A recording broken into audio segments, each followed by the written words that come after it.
Olá, meu amigo, minha amiga, muito obrigado por vocês estarem aqui no Portal do José. E hoje, numa sexta-feira, 28 de agosto, muito agitada, com movimentos no campo político e no campo policial. Infelizmente, tem um ingrediente de exploração de religião no meio dessa história toda. A gente vai comentar tudo isso aqui no nosso portal de hoje. Você que está chegando agora, eu te convido a se inscrever, a conhecer os nossos vídeos, dê o joinha, compartilhe, aquele protocolo todo, né? Você é muito bem-vindo. Gente, hoje no Rio de Janeiro, helicópteros passavam por um lado e para o outro, a gente já intui que vai ter algum problema em comunidade ou alguém vai ser preso na operação da Polícia Federal. E foi o que aconteceu. Muitas pessoas presas por conta de eventuais desvios que aconteceram no uso do dinheiro público na pandemia aqui no Rio de Janeiro. O governador do Rio de Janeiro acabou sendo afastado no meio dessa história toda. Será que ele sofreu esse afastamento de forma absolutamente legal? Por que eu estou levantando essa questão? Isso vai ser repercutido por outras pessoas também, porque a gente sabe que tem um ingrediente político no meio dessa história. O presidente da República odeia o governador e vice-versa, se é que a gente pode imaginar isso, né? Pessoas que se amavam ontem, que hoje estão numa rota de colisão muito intensa. Bolsonaro acredita que o Witzel está por trás de várias ações da Polícia Civil e do Ministério Público do Estado contra a sua família e agora ele está dando troco. A Procuradoria da República, que faz a solicitação das ações da Polícia Federal, tem escolhido os seus alvos e, coincidentemente, é a mesma Procuradora da República que atuou contra o governador do Piauí, que agora atua contra o governador do Rio de Janeiro. Ele é um caso único da humanidade, onde alguém que deve ser eleito pelo povo não tem apoio nenhum, de pessoa nenhuma do povo, porque as pessoas que foram responsáveis pela sua eleição, hoje os odeia, os desconsidera. Também o que a gente pode esperar de uma figura que se elegeu sobre o cadáver de uma pessoa como Marielle Franco, comemorando placa quebrada, com aquele tipo de gente toda que o bolsonarismo fez eclodir aqui no nosso estado e no nosso país de uma maneira geral. Então, Bolsonaro foi convidado para dar uma opinião sobre esse tipo de coisa que estava acontecendo no Rio de Janeiro. E ele tripudiou em cima de Wilson Witzel. Deu uma debochada e as redes sociais da direita estão todas pulando de alegria. Mas Bolsonaro tem moral para falar disso aí? Na conta da esposa de Witzel apareceu 280 mil reais no escritório de advocacia, enfim. A mesma coisa que aconteceu com a esposa de Sérgio Cabral, que está preso também. Escritório de advocacia, dinheiro apareceu. E o dinheiro na conta da mulher de Bolsonaro?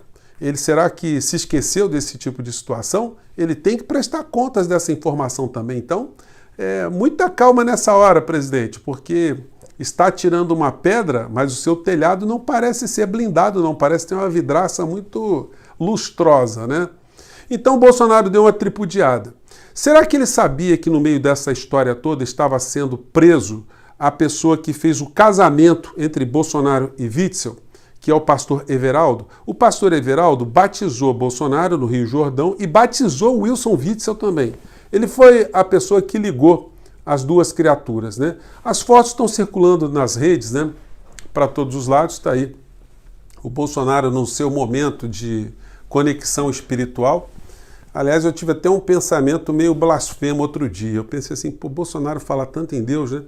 Será que se ele ficasse lado a lado com Jesus, a gente conseguiria ver alguma conexão ali? Será que é possível? Bom, só de pensar, né, eu já devo pedir perdão ao Todo-Poderoso por conta dessa ideia, né? Mas vamos seguir em frente aqui. Então, o pastor Everaldo ele foi o responsável em fazer esse casamento entre Wilson Witzel e Bolsonaro. Bolsonaro vai fazer o que agora diante desse quadro? Ele vai se solidarizar com o pastor Everaldo? O pastor Everaldo é uma criatura que tem circulado pela política do nosso país durante muito tempo.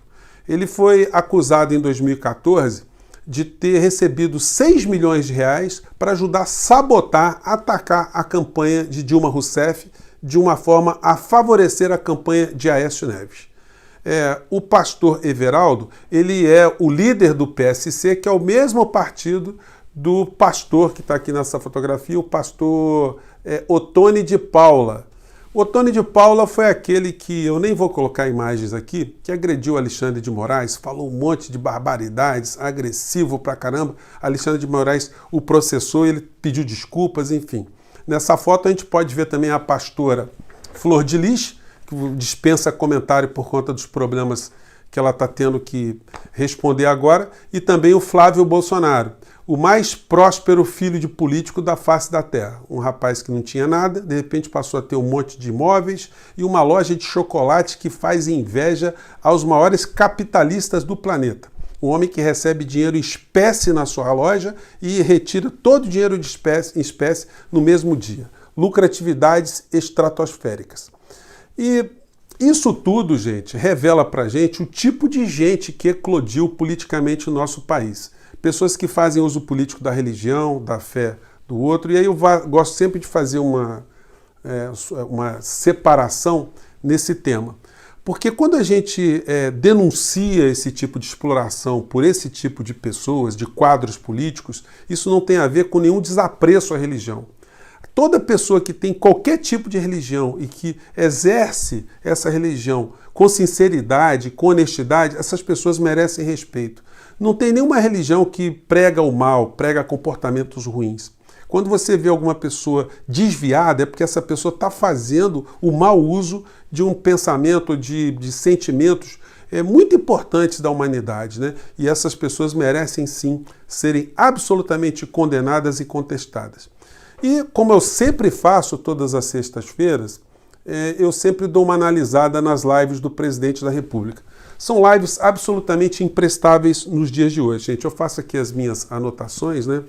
Eu fico lá 1 hora assistindo as lives do presidente e a única coisa relevante no meio dessas lives é que ele dá mais material para ser processado por crimes de responsabilidade, conforme prevê o artigo 85 da Constituição Federal. Por quê? Além dele demonstrar sua profunda ignorância sobre os assuntos brasileiros, ele colocou a Damares ontem para ficar falando o tempo todo, num evento que tem a participação da Rádio Jovem Pan, com jornalistas, entre aspas, que não perguntam coisas importantes ao presidente da República.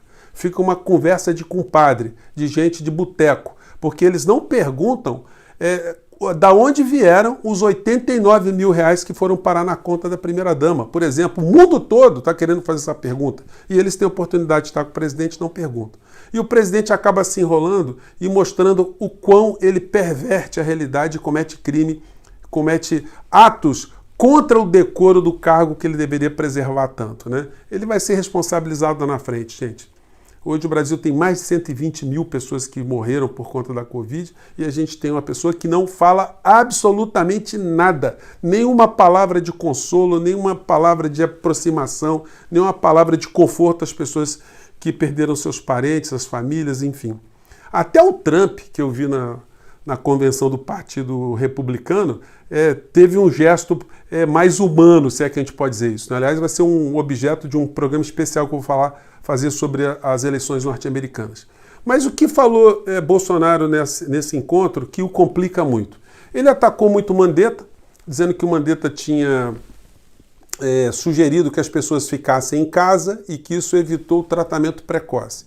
Isso é uma verdadeira mentira, porque o Mandetta ele pedia para as pessoas ficarem em casa, porque se as pessoas tivessem qualquer tipo de comportamento, né, reação ou sintomas da doença, se todos fossem aos hospitais, haveria um colapso e um aumento exponencial da doença no nosso país. Então o que Mandetta fez foi seguir a recomendação ou as recomendações científicas. E mais à frente, Bolsonaro, nessa live, ele usa uma frase de Tedros Adhanom para dizer que, olha, ele está dizendo que a saúde não pode ficar separada da economia e, portanto, ele está me dando razão àquilo que eu falava há muito tempo atrás, o que é uma grande mentira, é um crime de responsabilidade mesmo, um presidente que mente para a nação. Porque o que Tedros Adhanom disse, recomenda e sublinha e reitera, é que uma coisa é o trato com a saúde, de preservarmos todas as vidas, fazendo com que os protocolos sejam seguidos, que as pessoas fiquem em casa, fiquem isoladas. E tendo problemas econômicos ou passando por problemas econômicos, o Estado, os países têm que fazer algum tipo de apoio a essas pessoas. Isso é totalmente diferente do Bolsonaro interpretar que o Tedros Adhanom está reconhecendo que as pessoas tinham que sair para trabalhar e ficarem se contaminando porque a economia é tão importante quanto a saúde. Esse é o tipo de comportamento de uma pessoa que não consegue compreender absolutamente nada, ou é um comportamento de uma pessoa que está agindo de uma forma absolutamente criminosa. Isso tudo terá uma conta a ser paga no futuro. E aqui a gente vai jogando luzes sobre essas situações todas, e o que revelam todos esses fatos são essas criaturas que eclodiram do nosso país para comandarem o nosso país, cada um segurando uma beirada de um esquema. Nós não temos o governo. Nessa live, Bolsonaro não fala nada de educação, não fala de saúde, não fala de saneamento, ele não fala de nada, projeto nenhum.